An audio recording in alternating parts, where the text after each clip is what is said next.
பொய்யுரையாத தேவனே ஸ்தோத்திரம். தம்மை மறைத்துக் கொண்டிருக்கும் தேவனே ஸ்தோத்திரம். எம்மை பிரகாசிப்பிக்கிற தேவனே ஸ்தோத்திரம்.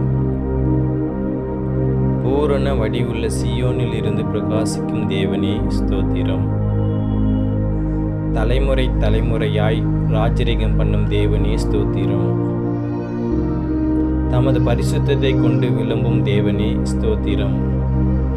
சுத்த இருதயம் உள்ளவர்களாகிய இஸ்ரவேலருக்கு நல்லவராகவே இருக்கிற தேவனே ஸ்தோத்திரம்.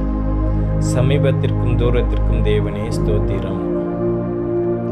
கர்த்தாதி கர்த்தரே ஸ்தோத்திரம். கர்த்தராகிய ஆண்டவரே ஸ்தோத்திரம். பிதா, குமாரன், பரிசுத்த ஆவியானவருக்கே மகிமை உண்டாகட்டும். ஆமேன்.